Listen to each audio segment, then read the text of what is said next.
Je suis à la DMR depuis 2014 et je suis chargé notamment de la trésorerie et également je suis désigné comme référent de la téléassistance. Puisque j'étais à la retraite et donc j'avais un peu de temps libre, je me suis investi dans les actions locales telles que le loto, les fêtes votives où on vendait boissons et sandwichs.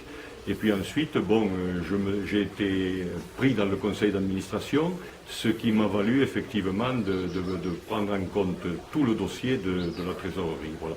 Et en plus, bien sûr, le président Roger, qui était président de l'époque, m'a chargé également d'être référent de la téléassistance, ce que j'ai fait également avec plaisir, puisque c'est un rôle qui me convient, étant natif de Lautrec. Je connais bon nombre de personnes qui y résident.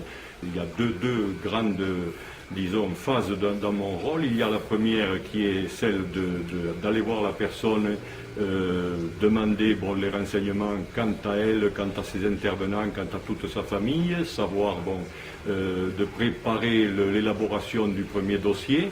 Et puis ensuite, je prends contact, je prends attache avec Filien qui m'envoie le matériel qui correspond au système, disons, téléphonique qui est placé chez cette personne. Voilà. Alors quand je reçois le matériel, bien sûr, je vais l'installer.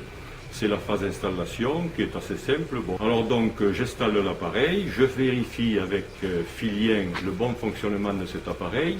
Et puis ensuite, bien sûr, j'élabore tout le dossier parce que Filien me demande, même déjà téléphoniquement, me demande de lui communiquer d'une part les renseignements sur la famille, ses difficultés s'il y en a, voire handicap.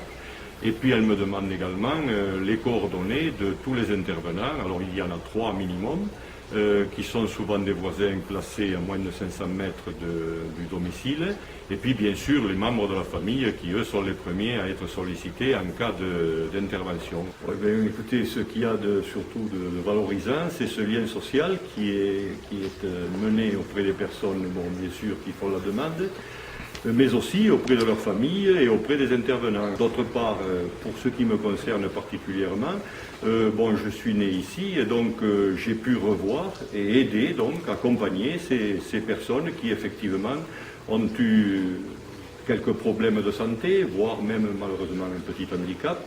Et donc il m'est agréable pour moi de leur rendre service en quelque sorte et puis de créer ce lien social qui existe réellement quand on remplit cette mission de téléassistance.